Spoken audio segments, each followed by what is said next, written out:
क्या ईरान अगले 4 महीने तक लगातार जंग कर सकता है? दावा अमेरिका की खुफिया एजेंसी CIA ने किया। दावा ये कि ईरान के पास बहुत बड़ी संख्या में बैलिस्टिक मिसाइल्स मौजूद हैं, जिसके दम पर ईरान अमेरिका और इजराइल दोनों को लंबी जंग में खींच सकता है। और इधर ईरान के टॉप कमांडर्स ने दावा किया है कि ईरान अब ऐसे हथियारों से हमला करने वाला है जिसके बारे में अमेरिका और इजराइल ने कल्पना भी नहीं की होगी।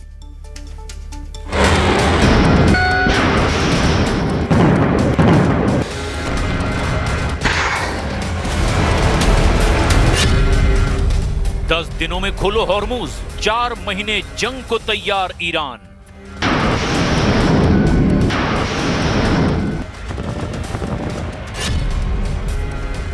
ईरान युद्ध में अब साबित हो चुका है कि अमेरिका और इजराइल के तमाम हमले, खुफिया मिशन, राजनीतिक चक्रव्यूह भी ईरान को झुका नहीं पाए हैं। एक तरफा सीज फायर करने वाले राष्ट्रपति ट्रंप भी ये मानकर चल रहे हैं कि ईरान को काबू करने के लिए सिर्फ युद्ध और खुफिया मिशन ही काफी नहीं है, बल्कि ईरान को सिर्फ एक तरीके से झुकाया जा सकता है, और वो है ईरान से हॉर्मुज को पूरी तरह से छीन लेना। ताजा खबरों में दावा किया गया है कि अमेरिका के 5वें बेड़े के कुल 18 युद्धपोत इस वक्त हॉर्मुज में ईरान तेल टैंकरों पर भीषण हमला कर रहे हैं।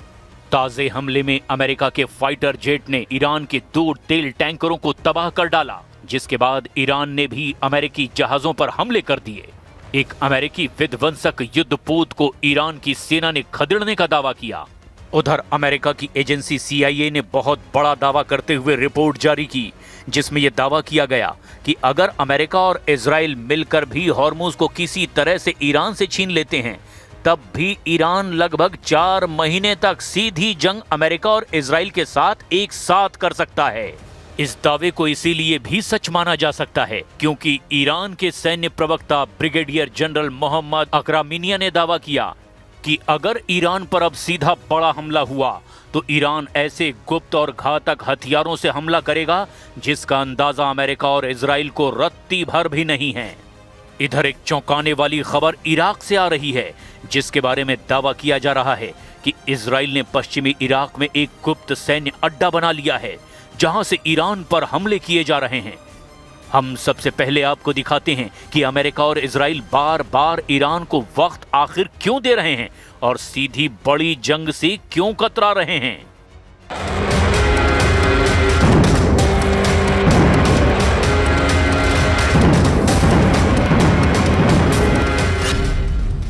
ईरान पर घातक हमला, समंदर में खूनी जंग शुरू। ईरान और अमेरिका में जारी अस्थायी सीज फायर टूटने का खतरा मंडरा रहा है। हॉर्मुज स्ट्रीट के पास भीषण गोलीबारी के बाद दोनों देशों में तनाव अब अपने चरम पर पहुंच गया है। ईरान की ओर से धमकी दी गई है कि अगर अमेरिका की ओर से फिर कोई हमला हुआ तो वो जोरदार जवाबी कार्रवाई करेगा।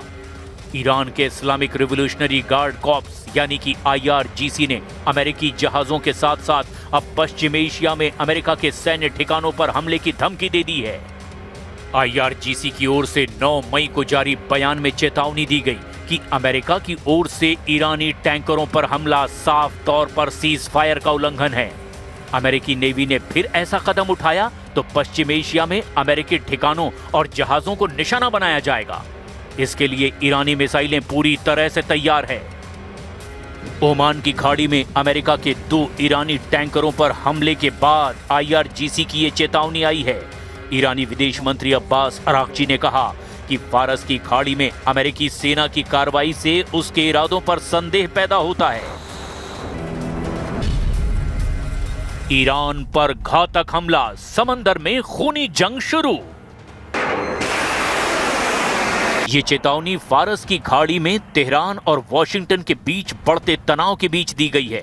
सोशल मीडिया प्लेटफॉर्म X पर जारी एक बयान में इस्लामिक रिवॉल्यूशनरी गार्ड कॉर्प्स यानी कि IRGC की नौसेना कमान ने कहा, चेतावनी, ईरान के तेल टैंकरों और कमर्शियल जहाजों के खिलाफ किसी भी तरह की आक्रामकता का नतीजा इस क्षेत्र में मौजूद अमेरिकी ठिकानों में से किसी एक और दुश्मन के जहाजों पर जोरदार हमले के रूप में सामने आएगा।